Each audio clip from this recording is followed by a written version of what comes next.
High বন্ধুরা, আবার একটা নতুন ভিডিও নিয়ে তোমাদের সামনে আসলাম। কেউ কিন্তু স্কিপ করবে না, সবাই মন দিয়ে শুনবে। দেখো, আমরা যারা হাউস ওয়াইফ আর আমাদের স্বামীরা বাইরে চাকরি করে বা কোনো ব্যবসা করে, আচ্ছা, যারা মানে তাদের ইনকামের টাকাটা পুরো আমাদের হাতে তুলে দেয়, বলে যে সংসারের সমস্ত দায় দায়িত্ব তোমার হাতে।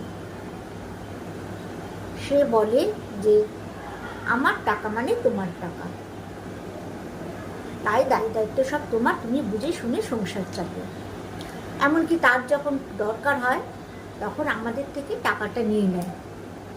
তারা কখনো হিসাবও চায় না, কিচ্ছু না।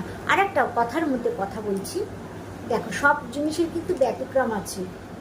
তাই বলছি, সবাই কিন্তু গায়ে মাখবে না যে না আমার স্বামী তো এটা করে না, বা এই ধরনের চিন্তা টানবে না, ঠিক আছে? এবারে বলি, তাহলে আমাদের যখন কোনো জিনিসের ইচ্ছা হচ্ছে, শাড়ি কেনার বা সন্তান কোনো ড্রেস পছন্দ করলো, আমরা কিন্তু নিজেদের ইচ্ছা মতো সব কিছু কিনে দিই। তারা কিন্তু কখনো কিছু বলে না যেটা কিনলে কেন বা কেন, মানে কি হিসাবের মধ্যে। এমন আমরা করব না যেটা আমার স্বামীর ইনকামের থেকে বাড়তি হয়ে যায়। স্বামী কখনো আমাদের বারণও করে না, কিচ্ছু না।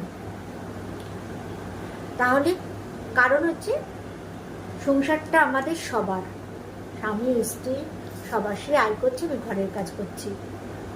আর যারা বাইরে কাজ করো, যেসব মহিলারা, তারা নিজেদের জিনিস তো কিনে নিতেই পারো, আমি তাদের কথা এখন বলছি না, সেটা পরে আসছি।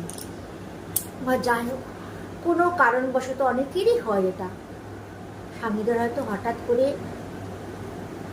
কাজ চলে গেল যখন, সে ভেঙে পড়ল।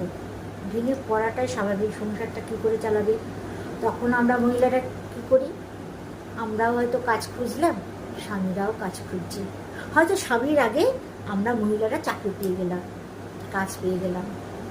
তখন অনেক মহিলারা কি করে, স্বামীর যদি কিছু দরকার হয় বইয়ের কাছে চায়, হয়তো একবার দিল, দুবার দিল, তিনবারের বেলায় হয়তো বলে ফেললো, হ্যাঁ সারাদিন বসে বসে থাকবি, কোনো চিন্তা নেই, ভাবনা নেই, কাজের কোনো খোঁজ নেই, কিচ্ছু নেই, সবসময় দাও দাও দাও, রোজগার করতে বুঝে কষ্ট হয় না?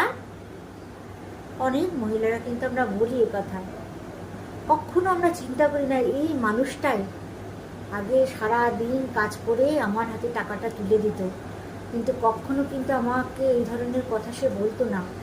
কিন্তু আমি যেই নিজে রোজগার করছি তখনই কিন্তু আমি তাকে খোটা দিচ্ছি। তার কিছু যদি ড্রেস কিনতে ইচ্ছা হয়, তাকে কিন্তু আমি, সে চাইলেই কিন্তু উল্টোপাল্টা কথা বলে ফেলছি।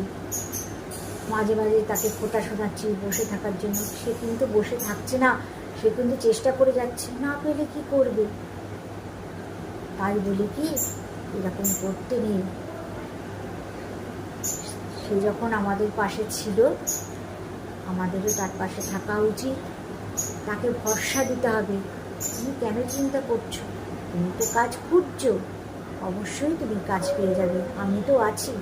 যতদিন তুমি না পাচ্ছ আমার পরে ভরসা রাখো, আমি ঠিক সংসারটা চালিয়ে নেব। তুমি যেরকম চালাতে, আমাদের বুঝতে দিতে না, তুমিও কোনো টেনশন করো না, তুমি কাজ খোঁজো, তখন আমরা আবার দুজনে মিলে ইনকাম করে আমরা আবার সেইভাবে চলবো। কিন্তু তুমি কোনো টেনশন করো না, আমি তোমার পাশে আছি। এই ভরসার জায়গাটা তাকে দিতে হবে। সে যখন আমাদের ভরসার জায়গাটা দিয়েছিল, আমরা নিশ্চিন্তে ছিলাম, তাহলে তাকেও তো আমাদের ভরসার জায়গাটা দিতে হবে, তাই তো? এইটুকুনি আমার বলার ছিল। আশা করি এই দিদিভাইয়ের কথাটা বুঝতে পেরেছ আমি কি বলতে চেয়েছি।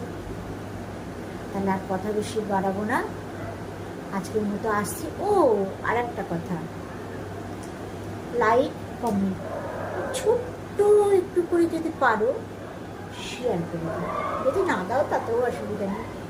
যদি মনে করো ভালো লেগেছে বা অন্যদের এটা শোনার দরকার আছে দিদিভাইয়ের কথাটা, তাহলে ছোট্ট করে একটু শেয়ার করে দিও। আজকের মতো আসছি, আবার দেখা হবে পরের কোনো ভিডিওতে। টাটা। ততক্ষণে ভালো থেকো, সুস্থ থেকো, সাবধানে থেকো।